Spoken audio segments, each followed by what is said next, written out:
हमने जो पार्टनरशिप और सोल प्रोप्राइटरशिप में सीखा, that is the format of horizontal and vertical of balance sheet. हमने देखा कि बैलेंस शीट जो है वो हॉरिजॉन्टल फॉर्मेट में भी बन सकती है और वर्टिकल बैलेंस शीट भी बन सकती है। लेकिन according to company act 2013 companies को अपनी बैलेंस शीट केवल वर्टिकल फॉर्म में ही प्रेजेंट करनी होती है।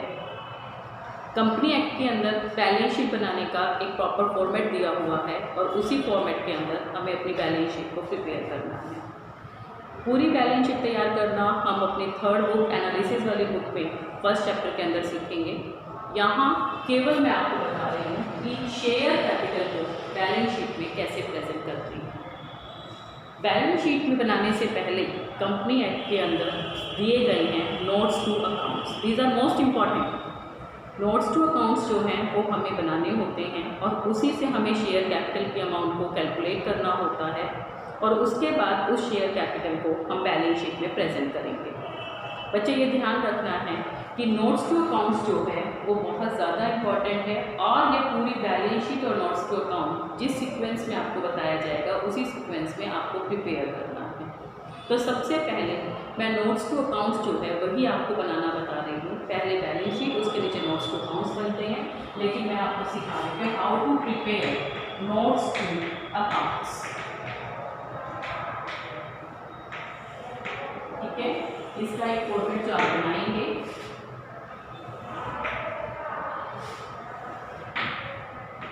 ये फॉर्मेट आप इसका बना लेंगे, पर्टिकुलर्स एंड अमाउंट।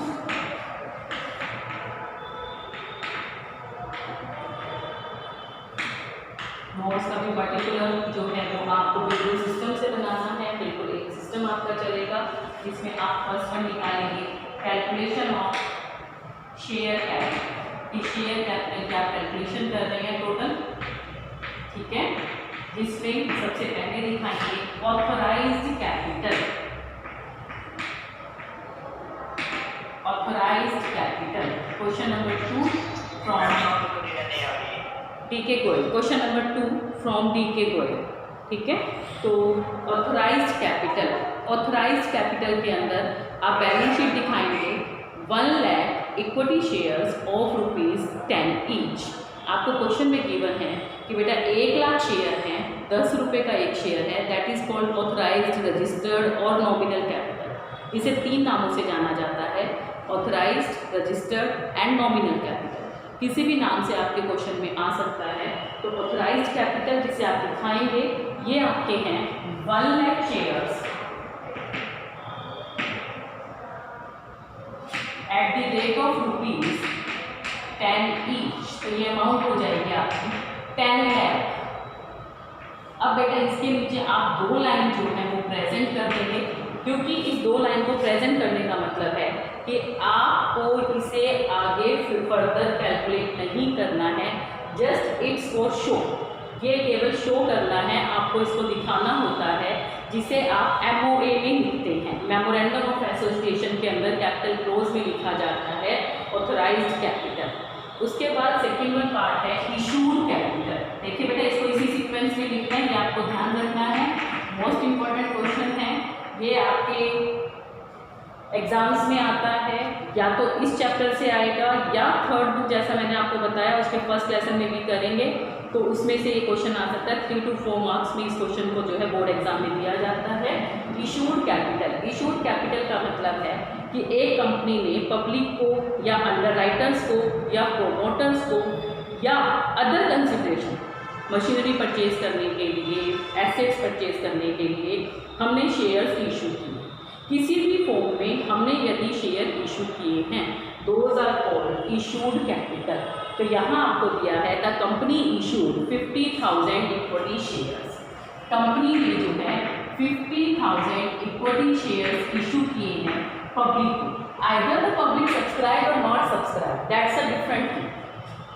पब्लिक ने इसको सब्सक्राइब किया नहीं किया कोई मैटर नहीं है, मेन है कि कंपनी ने ऑफर किया, पब्लिक ने किया नहीं किया, उसे हम बाद में देखेंगे। तो at the rate of ₹10 each 5 lakh, इसे के नीचे भी हम 2 अंडरलाइन कर देंगे। ये अंडरलाइन करना बहुत ज़रूरी है, यदि आप अंडरलाइन नहीं करते हैं तो आपको इसके प्रॉपर मार्क्स नहीं मिलेंगे, जो कि हाफ मार्क ईच में रखे जाते हैं। तो ये आपका आ गया बेटा 5 लाख रुपीज़। अब इसके बाद जो नेक्स्ट चीज़ है जो आपका मेनली कैलकुलेट होता है कैपिटल के लिए, subscribe and fully paid up, और दूसरा पार्ट है subscribe and not fully paid.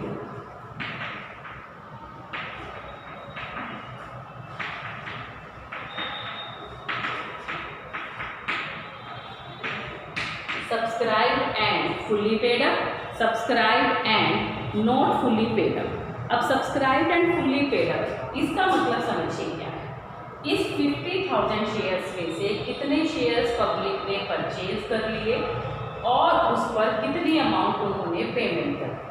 मान लीजिए कि एक शेयर आपके फेस वैल्यू है 10 रुपीज़, जैसा कि इस क्वेश्चन के अंदर है, इसको हम फेस वैल्यू कहते हैं, ये हम पहले के क्वेश्चन में कर चुके हैं। फेस वैल्यू है 10 रुपीज़, कंपनी ने कॉल कर दिया 10 rupees. It means all the instalments either application, allotment, first call, final call, all are called by the company. Company ने कॉल कर दिया 10 रुपीज़ और उसके बाद जो है 10 रुपीज़ ही पब्लिक ने, it means all the shares, जितने भी शेयर्स पब्लिक ने परचेज किए सभी शेयर्स पर पब्लिक ने अमाउंट को पे भी कर दिया। तो ये कहलाएंगे subscribed and fully paid up. लेकिन फेस वैल्यू है 10, कंपनी ने केवल अभी तक कॉल किए हैं 9 rupees, it means final call is not called, तो पब्लिक भी पे करेगी 9 रुपीज़। तो these are all not fully paid up. Either जितना कंपनी ने कॉल किया पब्लिक ने पे कर दिया, लेकिन उसके बाद भी ये नॉट फुल्ली पेड अप में आएंगे क्योंकि कंपनी की पूरी फेस वैल्यू जो है वो अभी कॉल नहीं की गई है। या third one part, face value तो है 10 रुपीज़, कॉल किए गए 10 रुपीज़, लेकिन कुछ शेयर होल्डर ने, कुछ शेयर होल्डर्स ने पेमेंट किया केवल 9 या 8 rupees. These are called not fully paid up. ये भी नॉट फुल्ली पेड अप में आएंगे। It means fully paid up में आने के लिए ये तीनों अमाउंट्स जो हैं वो बिल्कुल सेम होनी चाहिए। तो हम क्वेश्चन को रीड करते हुए सबसे पहले इसी चीज़ को ध्यान रखेंगे कि हमारे जो नॉट फुल्ली पेड अप हैं और जो फुल्ली पेड अप हैं वो कौन कौन से शेयर्स हैं। जैसा कि इस क्वेश्चन में हम पढ़ते हैं आगे कि उन्होंने कहा कि सारे के सारे प्रीमियम, अब जो 5 रुपीज़ प्रीमियम है बेटा, प्रीमियम को हम कभी भी शेयर कैपिटल कैलकुलेट करते समय ध्यान नहीं रखते हैं क्योंकि प्रीमियम जो है वो रिजर्व एंड सरप्लस के अंदर जाता है और यहाँ हम अभी रिजर्व एंड सरप्लस को तैयार नहीं कर रहे, केवल शेयर कैपिटल की अमाउंट को कैलकुलेट करते हैं। तो 5 रुपीज़ प्रीमियम से हमें कोई लेना देना नहीं है। इस क्वेश्चन को निकालते हुए हम केवल अपनी बैलेंस शीट में शेयर कैपिटल को दिखाना चाहते हैं, तो फेस वैल्यू को ध्यान रखेंगे। तो इन्होंने कहा कि सभी शेयर सब्सक्राइब हो गए, it means 50,000 shares are subscribe. लेकिन उसके बाद आगे देखते हैं सारी अमाउंट मिल गई, केवल और केवल 500 शेयर्स पर जो फाइनल कॉल थी, फर्स्ट एंड फाइनल कॉल थी 5 रुपीज़ की, वो हमें नहीं मिली है। एप्लीकेशन मिल गई, अलॉटमेंट मिल गई, बैलेंस निकालते हैं तो फर्स्ट एंड फाइनल कॉल का 5 रुपीज़ आता है। ये 5 रुपीज़ जो है वो आपको नहीं मिला है, ठीक है। तो अब देखिए क्या कहा, 50,000, ये आप रफ में ज़रूर एक नोट बनाकर देखेंगे। इसको बनाकर देखने से बेटा आपके यहाँ कैलकुलेशंस में गलतियाँ नहीं होंगी। टोटल कितने पब्लिक ने सब्सक्राइब किए, 55,000 शेयर्स। इनमें से 500 शेयर्स ऐसे हैं जिन्होंने केवल और केवल एप्लीकेशन और अलॉटमेंट मनी को दिया, जो आपकी फर्स्ट एंड फाइनल कॉल बन रही है 5 रुपीज़ की, वो इन्होंने पे नहीं किया। कैसे निकाला ये 5 रुपीज़, 2 रुपये एप्लीकेशन पर, 8 रुपीज़ आपके अलॉटमेंट पर, टोटल हो गया 10। ये इसमें प्रीमियम भी इंक्लूड है, टोटल अमाउंट होनी चाहिए थी 15 में से 10 गया, 5 रुपीज़ आपके फर्स्ट एंड फाइनल कॉल के इन्होंने पेमेंट नहीं किए। तो इन्होंने पेमेंट कितना किया, out of face value only 5 rupees. Face value में से इन्होंने केवल 5 रुपीज़ को पेमेंट किया है। इट मीन्स 49,500 शेयर्स ऐसे हैं जिन्होंने पूरी 10 रुपीज़ की अमाउंट को पेमेंट कर दिया है। ये बात समझ में आ गई बेटा। तो जो ये पूरी अमाउंट को पेमेंट कर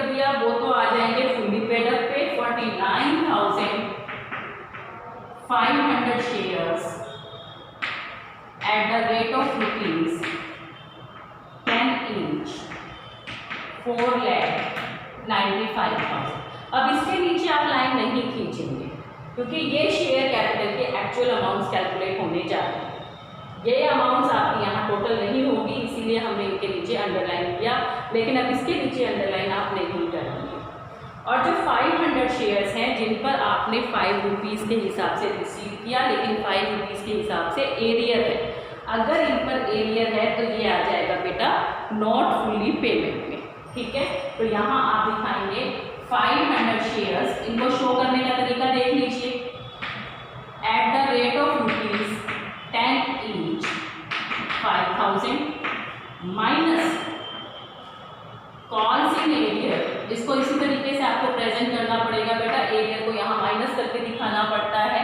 500 इंटू में 5 2500, और इसे आप पर्टिकुलर्स के कॉलम में ही प्रेजेंट करेंगे तो बाहर की जो अमाउंट आपकी आ जाएगी वो आपकी आ जाएगी 2500, और ये अमाउंट टोटल हो जाएगी 4,97,500।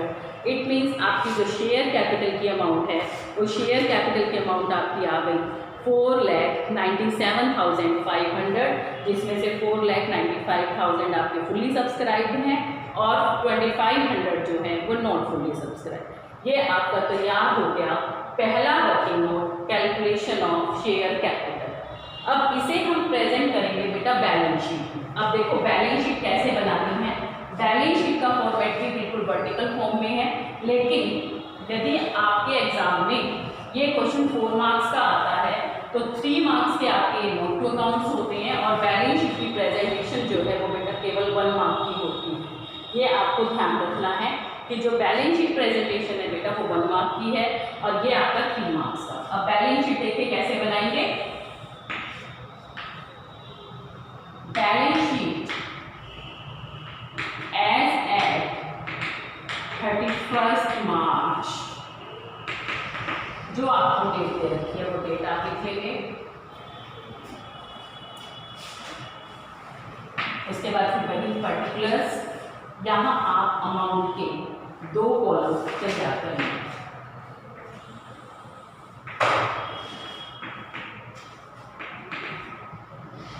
Particulars, note number, amount of current year, amount of previous year. क्या मतलब हुआ? इस अमाउंट ऑफ करंट ईयर और अमाउंट ऑफ प्रीवियस ईयर का एक कंपनी को अपनी बैलेंस शीट में करंट ईयर की फिगर के साथ साथ प्रीवियस ईयर की फिगर्स को भी शो करना पड़ता है। इसीलिए कंपनी को करंट ईयर और प्रीवियस ईयर दोनों सालों के अमाउंट्स को जो है साथ साथ आपको दिखाना पड़ता है। ठीक है, तो करंट ईयर भी दिखाएंगे और प्रीवियस ईयर भी। हालांकि हो सकता है आपके पास प्रीवियस ईयर की फिगर्स नहीं है तो आप इसको ब्लैंक छोड़ देंगे, लेकिन अमाउंट का कॉलम आप जरूर प्रेजेंट करेंगे। अब देखिए इसका सीक्वेंस जो है वो बिल्कुल सेम है, और ये सब आपको देखो लिखकर दिखाना पड़ेगा अपने क्वेश्चन के अंदर। तो फर्स्ट पार्ट है बेटा इक्विटीज